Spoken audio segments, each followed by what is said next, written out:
당신이 뭔데? 그냥 돌아가. 이 부대 오늘부로 내가 작전 지휘한다. 오늘 제가 겪은 일을 말씀드리면 믿기 어려우실 겁니다.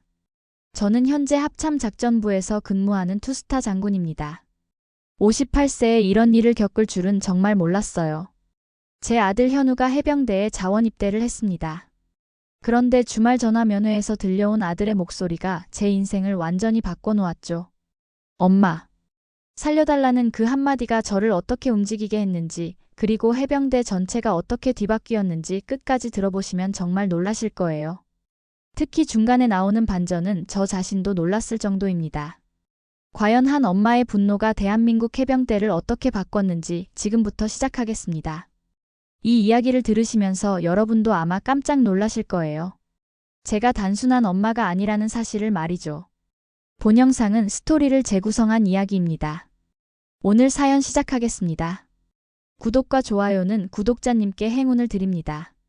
주말 오후 2시였습니다. 평소와 같은 시간에 울린 전화벨 소리가 이상하게 무겁게 들렸어요. 발신자를 확인해보니 해병대 부대 번호였습니다. 현우의 주말 전화 면회 시간이었죠. 저는 항상 이 시간을 기다렸어요. 아들의 목소리를 듣는 것만으로도 위안이 되었거든요. 그런데 이날은 뭔가 달랐습니다. 전화벨 소리부터가 평소와 달리 무겁고 침울하게 들렸어요. 여보세요, 현우야? 전화기 너머로 들려온 건 평소와 전혀 다른 아들의 목소리였습니다. 떨리고 있었어요. 마치 무언가에 극도로 겁에 질린 것처럼 말이죠. 30년간 군 생활을 해온 저였지만 이런 목소리는 처음 들어봤습니다. 아들의 목소리에서 절망감이 느껴졌어요. 이건 단순한 군 생활 적응의 문제가 아니었습니다. 엄마. 엄마. 왜 그래? 무슨 일이야? 현우야, 엄마야. 엄마. 해병대는 진짜 아니야. 나 진짜 죽을 것 같아. 엄마, 나 여기서 못 견디겠어. 제발 날 여기서 꺼내줘. 그 순간 제 등골이 서늘해졌습니다. 저는 30년간 군 생활을 해왔어요.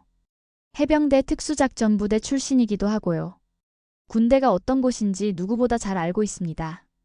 하지만 제 아들의 목소리에서 들려온 건 단순한 군 생활의 고충이 아니었어요. 이건 진짜 도움을 요청하는 절규였습니다.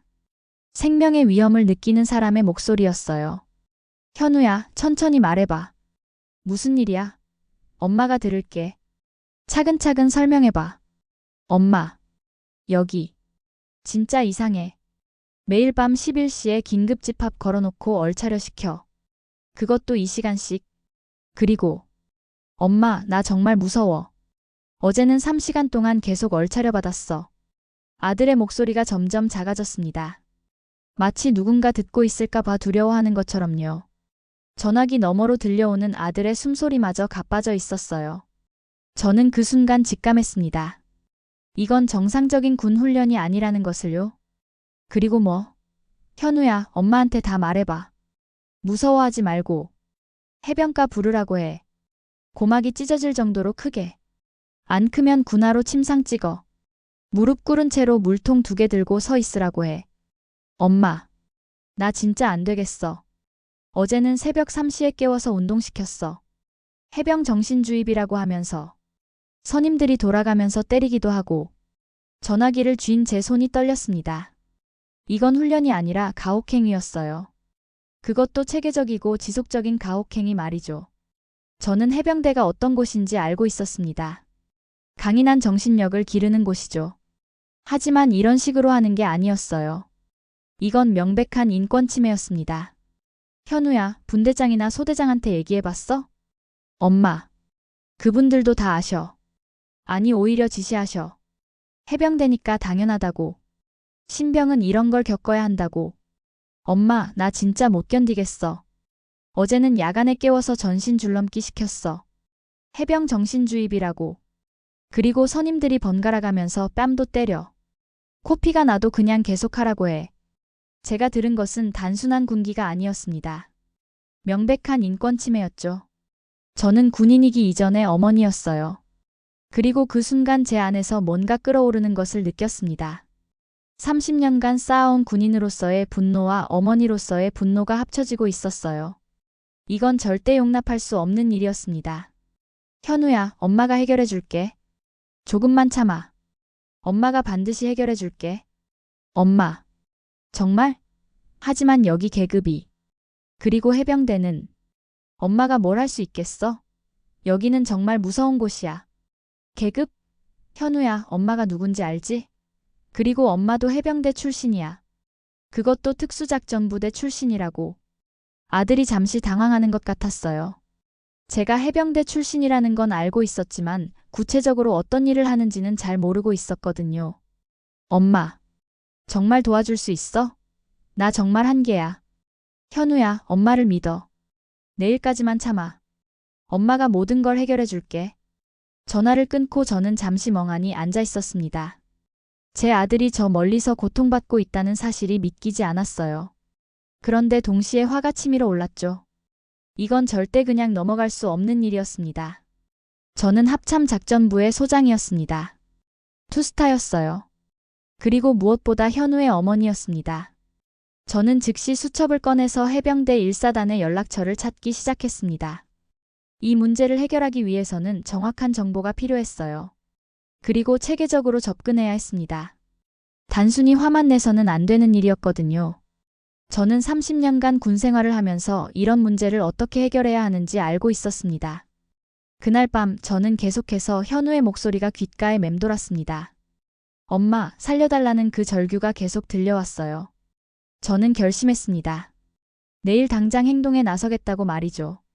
제 아들을 구하고 동시에 그곳의 모든 병사들을 구해내겠다고 다짐했습니다. 그날 밤 저는 잠을 한숨도 자지 못했습니다. 아들이 설명해준 가혹행위의 실상이 계속 머릿속을 맴돌았어요. 제가 30년간 군 생활을 하면서 본 것과는 차원이 다른 일들이었습니다. 새벽 4시가 되어서야 간신히 눈을 붙일 수 있었죠. 그것도 악몽에 시달리면서 말이에요. 꿈속에서도 아들의 울음소리가 들려왔습니다. 다음 날 아침 6시, 저는 평소보다 일찍 일어났습니다. 오늘은 이 문제를 해결해야 하는 날이었어요. 먼저 정확한 정보를 파악해야 했습니다. 저는 해병대 1사단에 전화를 걸었습니다. 일단 상황을 파악해 보려고 했죠. 하지만 마음속으로는 이미 어떤 답이 나올지 예상하고 있었어요. 안녕하세요. 합참작전부 김 소장입니다. 귀부대에 입대한 김현우 이병에 대해 문의가 있습니다. 아, 예. 장군님. 어떤 문의이신지요? 전화를 받은 건 중대장인 것 같았어요. 목소리에서 약간의 긴장감이 느껴졌습니다. 아마 장군이 직접 전화를 걸어온 것에 놀란 것 같았어요. 일반적으로 이런 일은 거의 없거든요. 해당 병사의 생활 상황에 대해 점검하고 싶습니다. 혹시 특별한 문제가 있습니까? 훈련 과정에서 어려움을 겪고 있는 건 아닌지요? 전화를 받은 중대장의 목소리가 어색해졌어요. 뭔가 숨기고 있다는 느낌이 들었죠. 잠시 침묵이 흐른 후에 대답이 왔습니다. 그 침묵 자체가 이미 답이었어요. 아니요, 특별한 문제는 없습니다. 다만 해병대 특성상 훈련이 조금 강할 수는 있습니다만, 그것도 해병대 정신을 기르기 위한 과정이라고 보시면 됩니다. 다른 군과는 조금 다를 수 있습니다. 훈련이 강하다는 게 구체적으로 무엇을 의미합니까? 구체적으로 설명해 주십시오. 야간 훈련도 포함되는 건가요? 그게, 해병대 정신을 기르기 위한 과정이라고 보시면 됩니다. 다른 군과는 조금 다를 수 있습니다. 좀 더 강도가 있다고 할까요? 저는 그 순간 확신했습니다. 이들은 가혹행위를 해병대 정신이라는 미명하에 정당화하고 있었어요. 이건 명백한 잘못이었죠. 더 이상 돌려서 말할 필요가 없다고 생각했습니다. 이제 진실을 들어볼 때였어요. 중대장, 저는 해병대 특수작전부대 출신입니다. 해병대 정신이 무엇인지 누구보다 잘 알고 있어요. 그런데 제가 들은 바로는 이게 정신교육이 아니라 가혹행위더군요. 밤 11시 긴급 집합, 이 시간 얼차려, 군화로 침상 파손, 구타 이런 것들 말입니다. 전화기 너머로 침묵이 흘렀습니다. 상당히 긴 침묵이었어요. 그리고 잠시 후 중대장이 다시 말했습니다. 이번에는 목소리가 많이 떨리고 있었어요. 들킨 것을 깨달은 것 같았습니다. 장군님, 그런 일들이 혹시 어떻게 아시게 되셨는지, 누가 말씀을, 제가 어떻게 알게 되었는지는 중요하지 않습니다. 중요한 건 그런 일들이 실제로 일어나고 있다는 것이죠. 맞습니까? 솔직히 대답해 주십시오. 중대장이 또 다시 침묵했습니다. 그리고 한참 후에 조심스럽게 말했어요. 그게 장군님 혹시 직접 오셔서 확인해 보시겠습니까? 직접 보시면 이해하실 수 있을 것 같은데. 그럴까요? 내일 아침 10시에 방문하겠습니다. 그리고 사단장님께도 미리 말씀드려 주십시오. 전화를 끊고 저는 생각했습니다. 이 문제를 해결하려면 직접 가서 확인해야 한다고 말이죠. 하지만 단순히 엄마로서 가는 것으로는 부족했어요. 저는 장군이었고 이 문제를 근본적으로 해결할 수 있는 권한이 있었습니다. 이제 그 권한을 사용할 때가 왔어요. 그날 저녁 저는 해병대 시절 동기였던 작전참모 영호에게 전화를 걸었습니다. 영호는 현재 해병대사령부에서 근무하고 있었어요. 정확한 정보를 얻기 위해서는 내부 사정을 아는 사람의 도움이 필요했습니다. 영호야, 나 좀 도와줘. 해병대 1사단 상황 파악 좀 해봐. 무슨 일인데? 경수가 목소리가 심상치 않은데. 무슨 일이야? 내 아들이 거기 있는데 가혹행위를 당하고 있어. 이거 단순히 개인적인 문제가 아닌 것 같아. 체계적으로 이루어지고 있는 것 같아. 조직적으로 말이야. 뭐? 가혹행위? 요즘 시대에 그런 일이 있을 리가. 아니 잠깐, 설마. 내가 알아봐 줄게. 시간 좀 줘. 이 시간 후 영호에게서 전화가 왔습니다. 그가 알려준 내용은 정말 충격적이었어요. 제가 예상했던 것보다 훨씬 심각한 상황이었습니다. 경수가, 이거 정말 심각해. 해병대 1사단 전체가 이런 식이야. 신병들한테 체계적으로 가혹행위를 가하고 있어. 그것도 상당히 조직적으로 말이야. 마치 시스템처럼 돌아가고 있어. 상급자들도 다 알고 있는 상황이야. 어떻게 그런 일이 가능해? 요즘 시대에? 인권 교육도 다 받는데. 해병대 전통이라는 이름으로 포장하고 있어. 사단장도 모르는 척하고 있고. 아니, 어쩌면 알고도 방치하고 있을지도 몰라. 그리고 더 심각한 건 이게 1사단만의 문제가 아닐 수도 있다는 거야. 다른 사단도? 확실하지는 않지만 소문으로는 비슷한 일들이 다른 곳에서도 벌어지고 있다고 해. 경수가, 이거 정말 큰 문제야. 해병대 전체의 신뢰성에 관련된 문제라고. 그 순간 저는 결심했습니다. 이 문제를 반드시 해결하겠다고 말이죠. 제 아들만의 문제가 아니었어요. 그곳에 있는 모든 신병들이 똑같은 고통을 받고 있었습니다. 그리고 어쩌면 해병대 전체가 썩어가고 있을지도 모른다는 생각이 들었어요. 이건 국가적 차원에서 해결해야 할 문제였습니다. 다음 날 아침 저는 정장 대신 장군복을 입었습니다. 가슴에 번쩍이는 별 2개가 달린 군복 말이죠. 오늘은 엄마가 아니라 장군으로서 해병대를 방문하는 것이었어요. 거울을 보니 제 눈빛이 평소와 달랐습니다. 30년간 군 생활을 하면서 이런 분노를 느껴본 적이 거의 없었어요.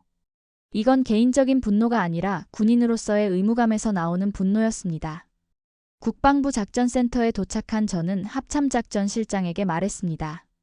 실장은 저와 20년 넘게 함께 일해온 동료였어요. 제가 이런 표정을 짓는 것을 본 적이 거의 없었기 때문에 당황하는 것 같았습니다. 실장님, 긴급 상황 발생했습니다. 해병대 1사단에 대한 지도 점검이 필요합니다. 무슨 일입니까? 김 소장님, 표정이 심상치 않은데요? 혹시 테러나 보안 관련 문제입니까? 체계적인 가혹행위가 진행되고 있습니다. 이건 작전이 아닙니다. 정의구현입니다. 우리 군의 명예가 걸린 문제라고 봅니다.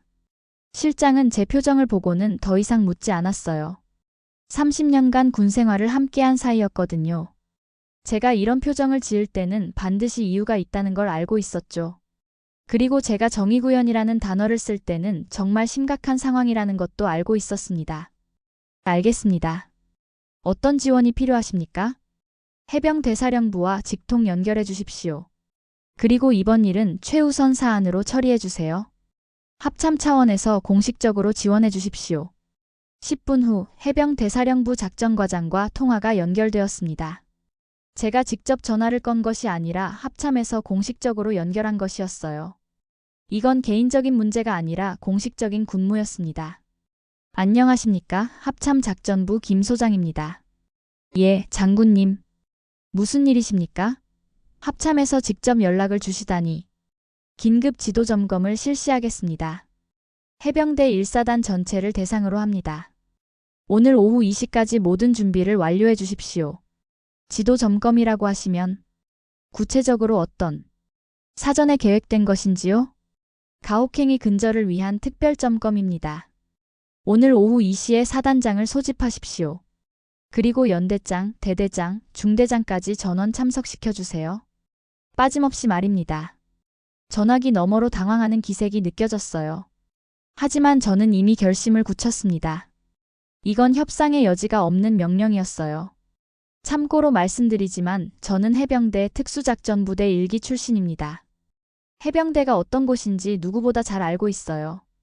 그리고 지금 그곳에서 일어나고 있는 일들이 해병대 정신과는 전혀 다른 것임도 알고 있습니다. 진짜 해병대를 되찾기 위해 가는 것입니다. 알겠습니다. 즉시 준비하겠습니다. 전화를 끊고 저는 운전병에게 말했습니다. 해병대 1사단으로 갑니다.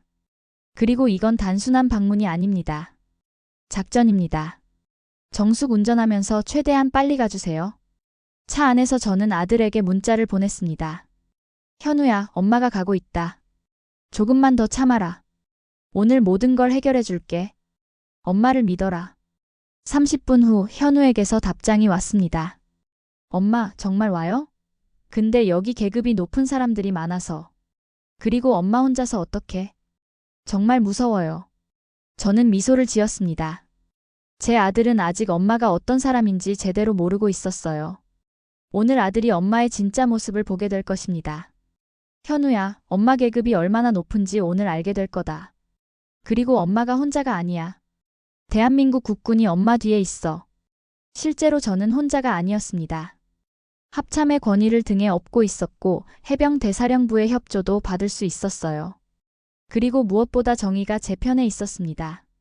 30년간 쌓아온 군인으로서의 경험과 권위, 그리고 어머니로서의 분노가 합쳐진 상황이었어요.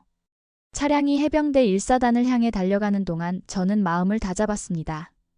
오늘 이 일로 제 아들뿐만 아니라 그곳에 있는 모든 병사들을 구해내겠다고 다짐했어요. 그리고 해병대가 진짜 해병대다운 모습을 찾을 수 있도록 하겠다고 결심했습니다. 이건 단순한 개인적 복수가 아니라 군 전체의 명예를 되찾는 일이었습니다. 오후 1시 30분 해병대 1사단 정문 앞에 지휘 차량이 도착했습니다.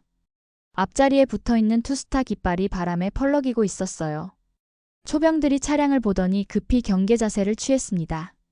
평소에는 볼 수 없는 높은 계급의 차량이었거든요. 더구나 합참에서 온 차량이라는 것을 알면 더욱 놀랄 것입니다. 정지. 관등성명대. 저는 차에서 내리면서 천천히 모자를 벗었습니다. 가슴에 달린 별 2개가 햇빛에 반짝였어요. 초병들의 눈이 커지는 게 보였습니다. 평생 이런 높은 계급의 장군을 직접 본 적이 없었을 거예요. 합참작전부 김경숙 소장입니다. 초병들의 표정이 순식간에 바뀌었습니다. 급히 경례를 올리면서 말했어요. 목소리가 떨리고 있었습니다. 합참소장이 직접 부대를 방문한다는 것은 정말 특별한 일이었거든요. 장군님, 환영합니다. 어떻게 오셨는지. 사전에 연락을 받지 못했는데. 내 아들이 여기 있습니다. 김현우 이병이요. 그리고 이제부터 이곳은 작전구역입니다. 초병들이 서로 당황한 눈빛을 주고받았어요. 작전구역이라는 말이 어떤 의미인지 모를 리 없었죠. 그리고 장군의 아들이 여기 있다는 말에 더욱 놀란 것 같았어요. 초병 중 한 명이 급히 무전기를 들었습니다. 즉시 사단장에게 보고하십시오. 합참작전부 소장이 긴급 지도점검차 방문했다고 말입니다. 그리고 장군님의 아들이 이 부대에 있다고도 전하십시오. 예, 알겠습니다. 한 초병이 급히 내무반으로 뛰어가는 게 보였습니다. 아마 긴급히 보고하러 간 것 같았어요. 다른 초병은 무전기로 계속 연락을 취하고 있었습니다. 정문을 통과하면서 저는 주변을 둘러봤습니다. 겉으로 보기에는 평범한 해병대 부대였어요. 깔끔하게 정리된 부대 시설들과 훈련받는 병사들의 모습이 보였습니다. 하지만 제가 아는 정보에 따르면 이곳에서 매일 밤 끔찍한 일들이 벌어지고 있었어요. 이 평온해 보이는 겉모습 뒤에 어둠이 숨어 있다는 것을 알고 있었습니다. 사단 본부 건물 앞에 도착하자 중령 한 명이 급히 나와서 경례를 올렸습니다. 얼굴에 당황한 기색이 역력했어요. 아마 갑작스러운 합참 소장의 방문에 놀란 것 같았습니다. 참모장 박중령입니다. 장군님을 모시겠습니다. 갑작스러운 방문에 준비가 부족해서. 사단장은 어디 있습니까? 회의실에서 대기 중입니다. 연대장님들과 대대장님들도 모두 긴급 소집된 상태입니다. 좋습니다. 그리고 참모장님, 제가 오늘 온 이유를 사단장님께 미리 말씀드렸습니까? 가혹행위 관련 지도 점검이라고 보고받았습니다. 하지만 구체적인 내용은 그리고 장군님의 아드님이 저희 부대에 계신다는 것도 방금 알게 되었습니다. 그렇다면 얘기가 빠르겠군요. 곧 모든 게 명확해질 겁니다. 그리고 이건 단순한 점검이 아닙니다. 회의실로 향하는 복도를 걸으면서 저는 생각했습니다. 이제 진짜 시작이구나. 제 아들과 이곳의 모든 병사들을 구해낼 때가 왔다고 말이죠. 복도에서 마주친 몇몇 간부들이 저를 보고 깜짝 놀라는 표정을 지었어요. 아마 합참소장이 갑자기 나타날 거라고는 전혀 예상하지 못했을 겁니다. 회의실 문을 열자 사단장을 비롯해 연대장, 대대장, 중대장들이 모두 기립해서 경례를 올렸습니다. 그들의 표정에서는 긴장감이 역력했어요. 평소에 이런 높은 계급의 장군이 갑자기 방문하는 일은 거의 없었거든요. 더구나 가혹행위와 관련된 점검이라니 모두들 불안해하는 것 같았습니다. 앉으십시오. 저는 상석에 앉으면서 천천히 둘러봤습니다. 이들 중 누가 제 아들을 괴롭혔는지 알 수는 없었지만 분명한 건 이 시스템을 방치한 책임이 있다는 것이었죠. 그리고 오늘 그 책임을 묻겠다고 마음먹었습니다. 오늘 제가 여기 온 이유를 설명드리겠습니다. 그 전에 한 가지 묻겠습니다. 여러분은 해병대 정신이 무엇이라고 생각하십니까? 사단장이 조심스럽게 대답했습니다. 강인한 정신력과 동료애, 그리고 나라를 향한 충성심이라고 생각합니다. 맞습니다. 그런데 지금 이곳에서는 그런 정신과는 정반대의 일들이 벌어지고 있습니다. 그리고 그것을 해병대 정신이라고 포장하고 있더군요. 사단장님, 이곳에서 무슨 일이 벌어지고 있는지 알고 계십니까? 사단장의 표정이 굳어졌습니다. 50대 중반의 베테랑 군인이었지만 제 앞에서는 긴장하고 있었어요. 아마 무슨 일인지 대충 눈치를 챈 것 같았습니다. 합참소장이 직접 와서 이런 질문을 한다는 것은 심상치 않은 일이었거든요. 장군님, 구체적으로 어떤 일을 말씀하시는 건지요? 혹시 보안이나 안전사고와 관련된 밤 11시 긴급 집합, 이 시간 얼차려, 고막이 터질 정도의 구호 강요, 군화로 침상 파손, 야간 체벌, 구타. 이런 것들 말입니다. 구체적으로 말씀드릴까요? 회의실 안이 순식간에 조용해졌습니다. 모든 간부들이 고개를 숙이고 있었어요. 제가 구체적인 내용을 알고 있다는 사실에 놀란 것 같았습니다. 아마 내부 고발이라도 있었나 생각하고 있을 거예요. 이런 일들이 해병대 정신이라는 이름으로 자행되고 있다고 들었습니다. 맞습니까? 솔직하게 대답해 주십시오. 사단장이 잠시 머뭇거렸어요. 그리고 조심스럽게 말했습니다. 장군님, 해병대 특성상 강인한 정신력 배양을 위한 훈련이 필요한 것은 사실입니다만 혹시 과도한 부분이 있었다면 지도가 미흡했던 것 같습니다. 훈련이요? 과도한 부분이요? 저는 자리에서 일어났습니다. 그리고 테이블에 손을 짚고 몸을 앞으로 기울였어요. 30년간 쌓아온 권위가 온몸에서 뿜어져 나왔습니다. 사단장님, 저는 해병대 특수작전부대 1기 출신입니다. 해병대 정신이 무엇인지 누구보다 잘 알고 있어요. 그런데 지금 이곳에서 일어나고 있는 일들을 훈련이라고 부르십니까? 이건 훈련이 아니라 가혹행위입니다. 그것도 조직적이고 체계적인 가혹행위죠. 해병대 정신은 후임을 괴롭히는 게 아닙니다. 동료를 지키고 나라를 지키는 것입니다. 중대장 한 명이 떨리는 목소리로 말했습니다. 장군님, 하지만 전통적으로 해병대는 전통이요? 저는 그 중대장을 똑바로 쳐다봤습니다. 그의 이름표를 확인해보니 이승민 중대장이었어요. 이 중대장님, 당신의 중대에 김현우 이병이 있죠? 예, 있습니다. 그 병사가 어떤 일을 당하고 있는지 모르십니까? 아니면 알고도 모른 척하고 계신 겁니까? 중대장의 얼굴이 창백해졌어요. 이미 들킨 상황이었죠. 다른 간부들도 마찬가지였습니다. 모두들 고개를 숙이고 있었어요. 이중대장님, 저는 그 병사의 어머니입니다. 그리고 동시에 합참작전부 소장이기도 해요. 지금 어떤 기분인지 아시겠습니까? 회의실 안에 모든 간부들이 충격을 받은 표정을 지었습니다. 제가 해병대 장군일 뿐만 아니라 피해자의 어머니라는 사실을 알게 된 것이죠. 어떤 대대장은 입을 벌린 채로 저를 쳐다보고 있었어요. 이런 상황은 그들도 처음 겪어보는 일이었을 겁니다. 사단장님, 지금부터 제가 내리는 지시를 따라주시기 바랍니다. 예, 장군님. 첫째, 가혹행위에 연루된 모든 간부는 즉시 보직에서 배제합니다. 둘째, 전체 병사에 대한 개별 면담을 실시합니다. 셋째, 해병대사령부에 특별조사팀 구성을 요청합니다. 장군님, 하지만 이렇게 갑자기. 하지만은 없습니다. 이건 명령입니다. 그리고 이중대장님은 지금 당장 보직에서 해제됩니다. 이중대장이 벌떡 일어섰습니다. 장군님, 저는 다만 해병대 전통을. 전통? 언제부터 구타와 가혹행위가 해병대 전통이 되었습니까? 제가 해병대에 있을 때는 그런 전통 없었습니다. 저는 다시 자리에 앉았습니다. 그리고 조용히 말했어요. 여러분, 진짜 해병대 정신이 무엇인지 보여드리겠습니다. 약한 사람을 괴롭히는 게 아니라 약한 사람을 지키는 것, 후임을 때리는 게 아니라 후임을 보호하는 것, 그것이 해병대입니다. 사단장이 조심스럽게 말했습니다. 장군님, 그럼 앞으로 어떻게 해야 합니까? 간단합니다. 진짜 해병대다운 모습을 찾으시면 됩니다. 그리고 제가 직접 확인하러 올 때까지 이런 일들이 다시는 발생하지 않도록 하십시오. 저는 더 구체적인 지시를 내렸습니다. 넷째, 모든 야간 활동을 즉시 중단합니다. 다섯째, 병사들의 개인 시간을 보장합니다. 여섯째, 앞으로 어떤 체벌도 금지합니다. 일곱째, 주말마다 저에게 보고서를 제출하십시오. 회의가 끝나고 저는 직접 현우의 생활관으로 향했습니다. 복도를 걸어가면서 만난 병사들이 모두 깜짝 놀란 표정을 지었어요. 생활관에 장군이 나타나는 건 흔한 일이 아니었거든요.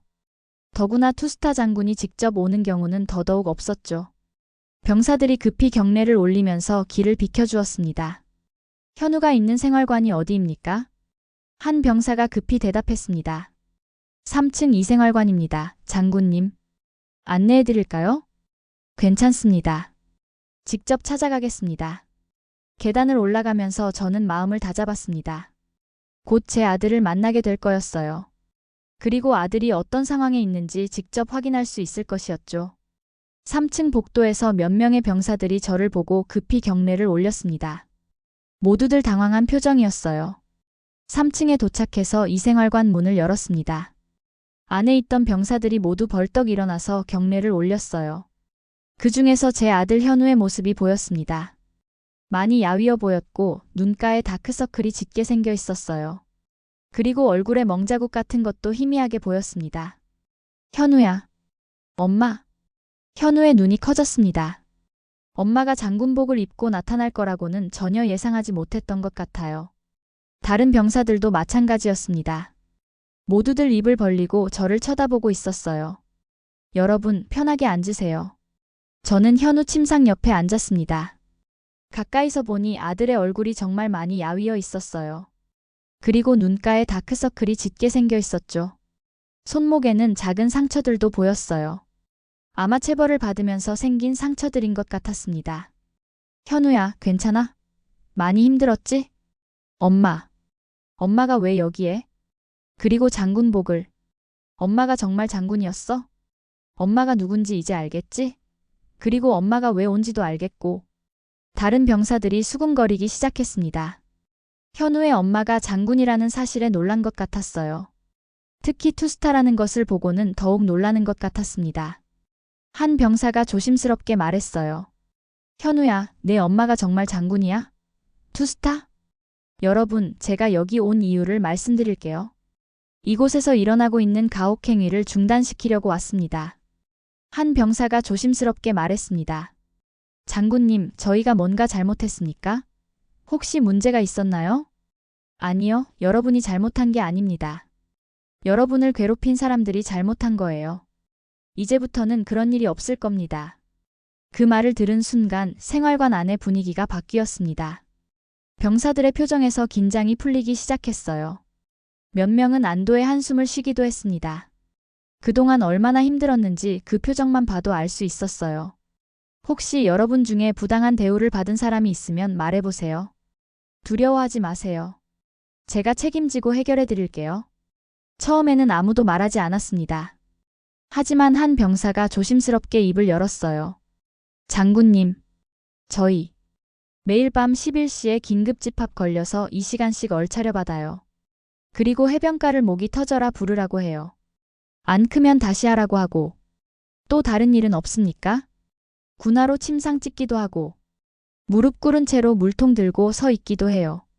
그리고 야간에 깨워서 운동시키기도 하고, 선임들이 번갈아 가면서 때리기도 해요. 점점 더 많은 병사들이 자신들의 경험을 털어놓기 시작했습니다. 들을수록 제 가슴이 아팠어요. 이런 일들이 체계적으로 이루어지고 있었다는 게 정말 충격적이었습니다. 장군님, 저는 어제 새벽 2시에 깨워서 운동하라고 했어요. 해병 정신주입이라고 하면서. 저는 뺨을 맞아서 코피가 났는데도 계속하라고 했어요. 여러분, 이런 일들이 해병대 정신이라고 생각하세요? 아니요, 장군님. 하지만 선임들이 해병대 전통이라고 해서 신병은 다 겪어야 한다고. 그건 전통이 아닙니다. 그냥 괴롭힘이에요. 진짜 해병대 전통은 동료를 지키는 것입니다. 저는 현우의 손을 잡았습니다. 아들의 손이 많이 거칠어져 있었어요. 그리고 작은 상처들도 있었죠. 아마 체벌을 받으면서 생긴 상처들인 것 같았습니다. 현우야, 엄마한테 모든 걸 말해줘. 이제는 괜찮아. 현우가 눈물을 흘리기 시작했습니다. 그리고 떨리는 목소리로 말했어요. 엄마, 정말 힘들었어. 매일 밤 잠도 못 자고, 맞기도 하고. 엄마, 나 정말 포기하고 싶었어. 어제도 새벽 2시에 깨워서 운동시켰어. 그리고 선임이 나한테. 옆에 있던 다른 병사도 말했습니다. 장군님, 저희는 정말 무서웠어요. 매일 언제 불려갈지 몰라서. 잠도 제대로 못 자고. 그 순간 저는 결심했습니다. 이 모든 걸 끝내야겠다고 말이죠. 그리고 이런 일이 다시는 일어나지 않도록 해야겠다고 생각했어요. 여러분, 이제 그런 일은 없습니다. 제가 보장합니다. 그리고 앞으로 이런 일이 있으면 언제든지 저에게 연락하세요. 저는 제 명함을 꺼내서 병사들에게 나누어 주었습니다. 직통번호가 적혀있는 명함이었어요. 이 번호로 언제든지 연락하세요. 24시간 받겠습니다. 그리고 여러분, 앞으로는 당당하게 군생활하세요. 여러분은 소중한 대한민국의 해병입니다. 생활관을 나온 저는 다시 사단장실로 갔습니다. 이제 진짜 일을 시작할 때였어요. 현장을 직접 확인했으니 이제 근본적인 해결책을 제시해야 했습니다. 사단장실에 들어가니 사단장과 참모들이 모두 긴장한 표정으로 저를 기다리고 있었어요. 사단장님, 현장 확인을 마쳤습니다. 상황이 제가 들은 것보다 더 심각합니다. 장군님, 어떻게 하시겠습니까? 지금부터 작전 명령을 내리겠습니다. 첫째, 가혹행위에 연루된 모든 간부는 즉시 다른 부대로 전출시키십시오. 예, 알겠습니다. 둘째, 전체 간부에 대한 재교육을 실시합니다. 진짜 해병대 정신이 무엇인지 다시 배우게 하십시오. 예. 셋째, 모든 병사들에게 마음의 편지를 쓰게 하십시오. 그리고 그 편지를 해병 대사령부에 직접 보고하겠습니다. 사단장이 당황한 표정을 지었어요. 병사들의 편지를 사령부에 직보한다는 건 전례가 없는 일이었거든요. 장군님, 그런데 그렇게 하면 어떻습니까? 진실이 드러나는 게 두려우십니까? 사단장이 말문이 막혔습니다. 제 눈빛을 보고는 더 이상 반박할 수 없다는 걸 깨달은 것 같았어요. 넷째, 앞으로 이런 일이 다시 발생하면 사단장부터 모든 책임을 지게 하겠습니다. 이건 경고가 아니라 약속입니다. 예, 명심하겠습니다. 그리고 마지막으로 제가 직접 해병 대사령관님께 보고하겠습니다. 이곳의 상황과 앞으로의 조치 계획에 대해서 말이죠. 저는 자리에서 일어났습니다. 그리고 회의실에 있는 모든 간부들을 둘러봤어요. 여러분, 오늘부터 이곳은 새로운 해병대가 됩니다. 진짜 해병대 정신을 보여주는 곳이 될 거예요. 약한 사람을 괴롭히는 게 아니라 약한 사람을 지키는 것, 후임을 때리는 게 아니라 후임을 보호하는 것, 그것이 진짜 해병대입니다. 알겠습니다, 장군님. 참고로 말씀드리지만 앞으로 제가 수시로 점검하러 올 겁니다. 예고 없이 말이죠. 그때마다 이런 상황이 반복되지 않기를 바랍니다. 회의실을 나서면서 저는 참모장에게 말했습니다. 참모장님, 오늘부터 이곳의 모든 야간 활동을 기록으로 남기십시오. 그리고 매주 보고서를 작성해서 제게 직접 보내주세요. 예, 알겠습니다. 그리고 저는 가장 중요한 명령을 내렸습니다. 그리고 내일부터 모든 신병들에 대한 멘토링 시스템을 도입하십시오. 선임이 후임을 괴롭히는 게 아니라 도와주는 시스템을 만들어야 합니다. 구체적으로 어떻게 하면 될까요? 간단합니다. 각 신병마다 담당 선임을 배정하되 그 선임은 후임을 보호하고 도와주는 역할을 해야 합니다. 그리고 만약 그 선임이 후임을 괴롭히면 즉시 징계하십시오. 부대를 나서기 전에 저는 다시 한번 현우의 생활관에 들렀습니다. 아들에게 마지막 인사를 하려고 했어요. 현우야, 이제 괜찮을 거야. 엄마가 모든 걸 해결했어. 엄마, 정말 고마워. 엄마가 이렇게 대단한 사람인 줄 몰랐어. 근데 엄마, 정말 다 괜찮아질까? 그럴 거야. 엄마가 보장해. 현우야, 앞으로는 당당하게 군 생활해. 그리고 후임이 들어오면 너는 절대로 괴롭히지 마. 대신 보호해줘. 그게 진짜 해병이야. 알겠어, 엄마. 그런데 엄마, 정말 다른 부대들도 이렇게 바꿀까? 그럴 거야. 엄마가 해병 대사령관님께 직접 보고할 거거든. 그리고 이 일을 계기로 전체 해병대가 바뀔 거야. 부대를 떠나면서 저는 뿌듯함을 느꼈습니다. 드디어 제 아들과 이곳의 모든 병사들을 구해냈다는 생각이 들었어요. 하지만 이건 시작에 불과했습니다.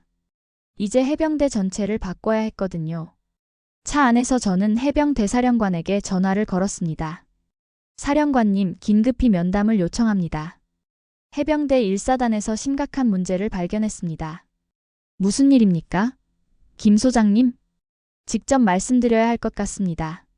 내일 오전에 시간 괜찮으시겠습니까? 이건 해병대 전체와 관련된 문제입니다. 알겠습니다.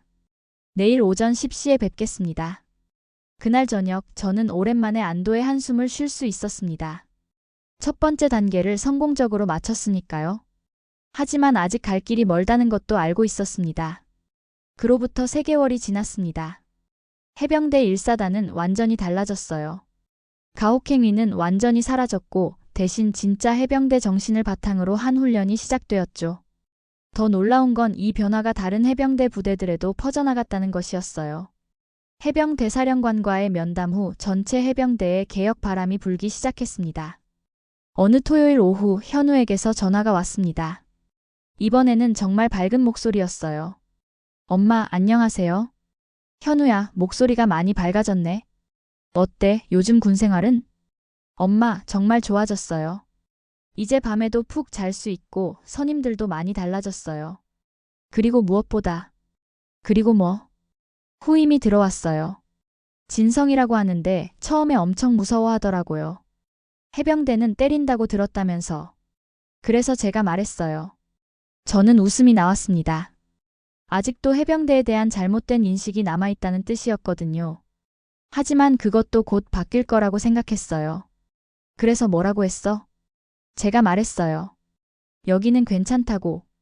겁먹지 말라고. 진짜 해병은 동료를 지키는 거라고요. 그리고 엄마 이야기도 해줬어요. 어떻게 해병대가 변하게 되었는지요. 잘했다, 현우야. 엄마 말씀대로 했어요. 후임을 보호하는 게 진짜 선임이라고 생각해요. 그리고 진성이가 어제 저한테 고마워한다고 했어요. 여기 와서 처음으로 편하게 잠을 잤다고요. 그리고 다른 동기들도 다 좋아해요. 제 가슴이 뿌듯했습니다. 제 아들이 진짜 해병으로 성장하고 있다는 걸 느꼈어요.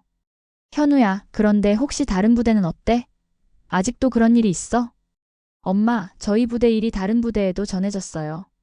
그래서 해병대 전체가 변하고 있다고 해요. 엄마가 바꾼 거예요.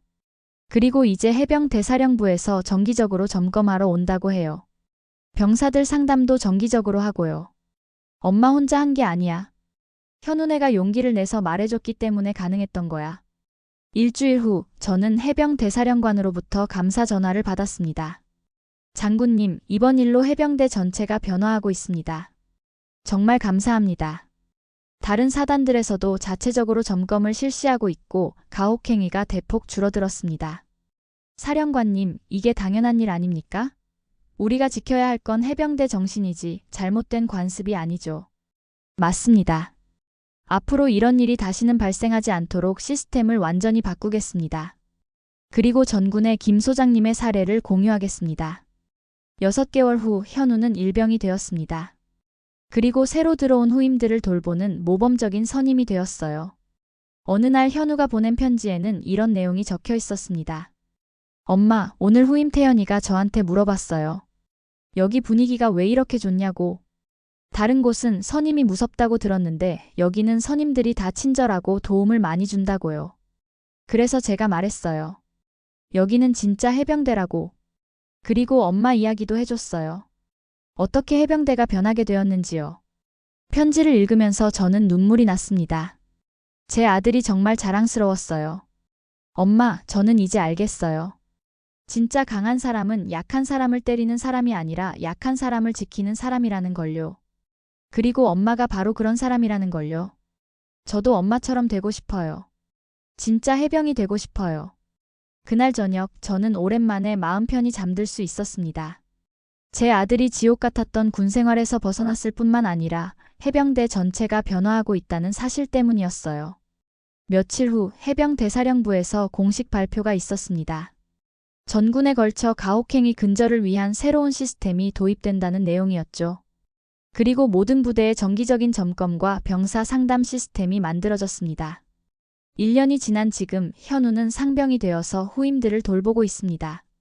그리고 가끔씩 전화로 이런 말을 해요. 엄마, 저희 중대에 또 새로운 후임이 들어왔는데 처음에 많이 무서워하더라고요. 그래서 제가 말해줬어요. 여기는 안전한 곳이라고. 그리고 우리는 가족이라고요. 엄마, 그 후임이 눈물을 흘리면서 고마워하더라고요. 다른 곳에서는 정말 힘들었다고 하면서요. 그럴 때마다 저는 정말 뿌듯합니다. 제 아들이 누군가에게는 든든한 선임이 되어주고 있다는 생각이 들거든요. 최근에는 다른 군에서도 저에게 연락이 오고 있어요. 비슷한 문제들이 있어서 도움을 요청하는 것이죠. 저는 언제든지 도움을 주겠다고 말합니다. 우리 군이 진짜 군다운 모습을 찾을 수 있도록 말이에요. 여러분, 제가 오늘 이 이야기를 들려드린 이유는 단순합니다. 때로는 용기를 내서 목소리를 내야 할 때가 있다는 것이죠. 그리고 그 용기가 단순히 개인을 구하는 것을 넘어서 전체를 바꿀 수 있다는 것입니다. 저는 그냥 아들을 사랑하는 엄마였습니다. 하지만 동시에 잘못된 것을 바로잡을 수 있는 위치에 있는 군인이기도 했어요. 그래서 가만히 있을 수 없었습니다. 지금도 어디선가 부당한 일을 당하고 있는 사람들이 있을 겁니다. 그분들에게 말씀드리고 싶어요. 혼자가 아니라는 것을. 그리고 용기를 내면 반드시 길이 열린다는 것을 말이죠. 그리고 현우 같은 상황에 있는 분들께도 말씀드리고 싶습니다. 참지만 말고 도움을 요청하라고요. 여러분을 도와줄 사람들이 반드시 있다고요. 제 이야기는 여기서 끝입니다. 긴 이야기 들어주셔서 감사합니다. 그리고 우리 모두 서로를 지키며 살아가는 세상이 되었으면 좋겠습니다. 진짜 강함은 약한 사람을 지키는 것에서 나온다는 걸 잊지 마세요. 그리고 언제든지 옳다고 생각하는 일에는 용기를 내서 목소리를 내세요. 여러분의 한마디가 세상을 바꿀 수 있습니다.